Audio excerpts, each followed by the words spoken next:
Rusia itu dingin, balalaika dan kulit binatang disalji. Ya, itu gurauan. Orang Rusia sebenarnya suka teh dan kuih, bukan vodka untuk sarapan seperti sangkaan ramai. Tapi itu bukan semuanya. Misalnya, mungkin anda tak tahu bahawa banyak Rusia bukan sekadar tempat mandi, tetapi ritual ekstrem. Panas hampir 100 darjah, dipukul ranting di belakang, kolam ais atau timbunan salji dan kembali ke bilik wap.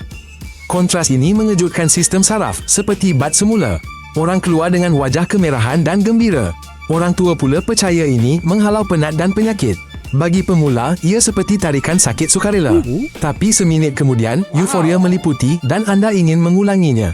Banyak juga kelab sosial, tempat berbual, minum teh dengan jam dan berdamai selepas bertengkar. Ada juga petua, ranting dilembutkan dalam air panas, air rebusan herba dipercikkan ke batu dan pintu dibuka seketika agar wap tak keluar. Rahsia utama ialah jangan berlagak berani, dengar badan anda dan selang-selikan panas dengan sejuk. Ya, air paling lazat dalam hidup ialah yang diminum selepas sesi ketiga banyak. Apabila seluruh tubuh anda berterima kasih atas kontras yang hebat ini. Bercakap tentang Rusia, tidak mungkin untuk tidak menyebut tentang senjata. Di USSR, mereka mencipta sistem pembalasan nuklear automatik, perimeter dikenali sebagai Dead Hand. Jika sensor mengesan serangan besar-besaran ke atas negara dan hubungan dengan arahan terputus, sistem akan mengarahkan peluru berpandu untuk menyerang balas. Matlamatnya satu, menghapuskan senario di mana negara itu tanpa pemimpin dan tidak dapat membuat keputusan. Hingga kini, ia masih menjadi perdebatan, adakah ia masih berfungsi, apakah logik pelancarannya dan siapa yang mempunyai akses. Fakta itu menakutkan kerana kesederhanaannya, manusia boleh mati, tetapi mesin akan terus berperang. Ini paling mengejutkan warga asing, manusia sememangnya mencipta mekanisme kiamat otomatik. Di sebuah ladang dekat Moskow, lembu dipakaikan cermin mata VR bergambar padang rumput musim panas.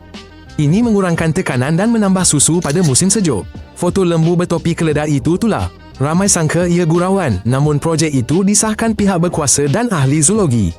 Di bawah langit maya, lembu lebih tenang dan makan lebih baik.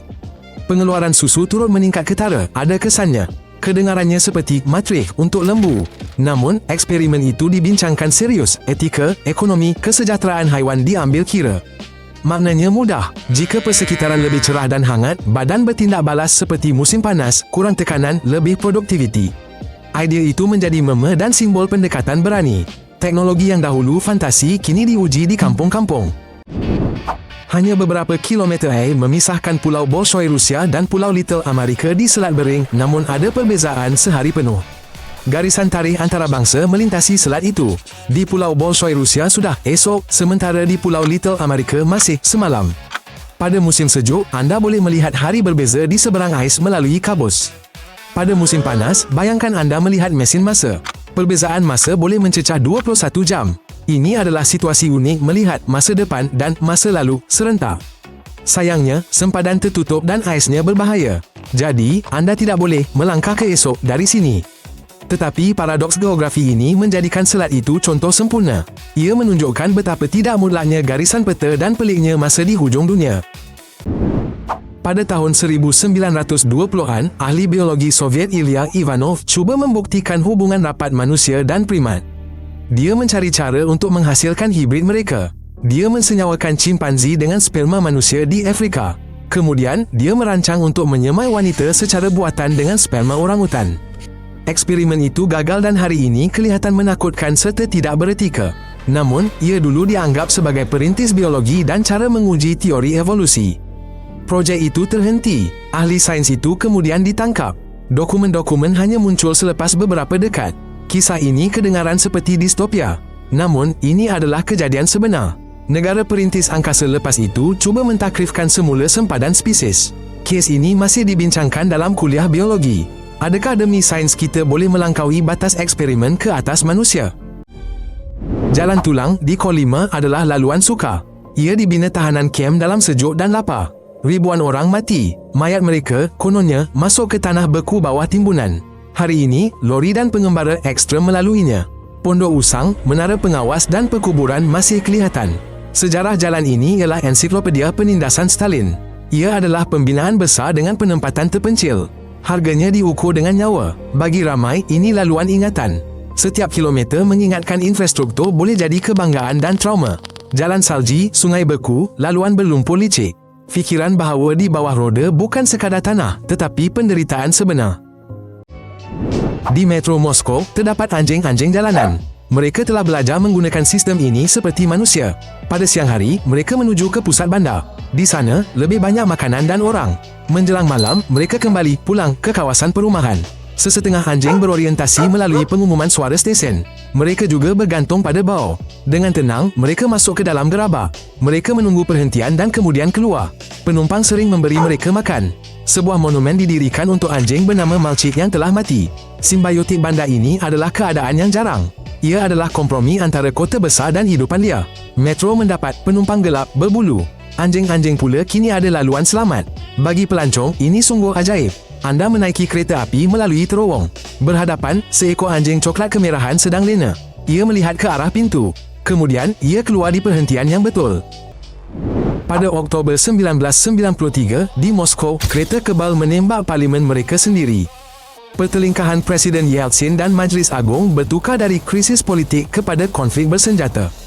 Kereta kebal T-80 menembak Rumah Putih. Bangunan itu diserbu. Pertempuran berlaku di jalanan. Ratusan orang terkorban. Menara TV diserbu. Pusat bandar disekat perisai. Fasad bangunan terbakar secara langsung. Bagi saksi, ini tidak masuk akal. Ibu kota Eropah, tetapi ada asap, tentera dan jentera berat dalam siaran. Hasilnya ialah konfigurasi kuasa baru dan perlembagaan lain. Namun, kesan buruknya tetap ada.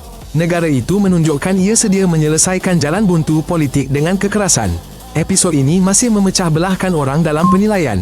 Ia mengingatkan kita betapa cepatnya kita boleh terjebak dalam keganasan. Di Novosibirsk, eksperimen unik menjinakkan rubah telah berjalan setengah abad. Saintis memilih haiwan paling mesra dari generasi ke generasi lalu mengawinkannya. Rubah mula mengibas ekor, mencari interaksi, mengubah warna bulu dan bentuk telinga. Ini seperti evolusi yang dipercepat. Perjalanan dari serigala ke anjing mengambil ribuan tahun. Di sini, tanda-tanda domestik pertama muncul dalam beberapa dekad sahaja. Kini, pusat pembiakan itu terkenal di seluruh dunia. Rubah perak jinak dijual sebagai haiwan peliharaan unik. Projek ini menunjukkan cepatnya spesies berubah melalui pemilihan terpimpin. Sindrom penjinakan mengubah rupa muka dan tingkah laku. Ini kes jarang berlaku di mana evolusi hampir dapat dilihat mata. Dari haiwan berhati-hati ke teman yang mempercayai, dibesarkan di samping manusia. Kucing muzium berkhidmat sebagai kaki tangan rasmi di Hermitage. Tradisi ini bermula sejak abad ke-18. Maharani mengarahkan kucing ditempatkan di bilik bawah tanah istana untuk membasmi tikus. Kini, setiap kucing bermisai ada pasport. Mereka juga ada kurator, rawatan perubatan, malah perayaan profesional sendiri. Kucing tidak berpose di Dewan Emas. Namun, mereka menjaga pameran lebih baik daripada penggera. Mereka juga menjadi watak kegemaran untuk cenderahati dan laporan.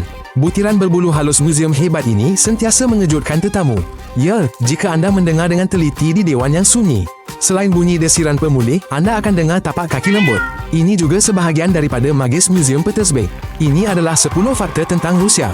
Jika anda belajar sesuatu yang baru, suka dan langgan, jangan terlepas siri tentang negara menarik seterusnya.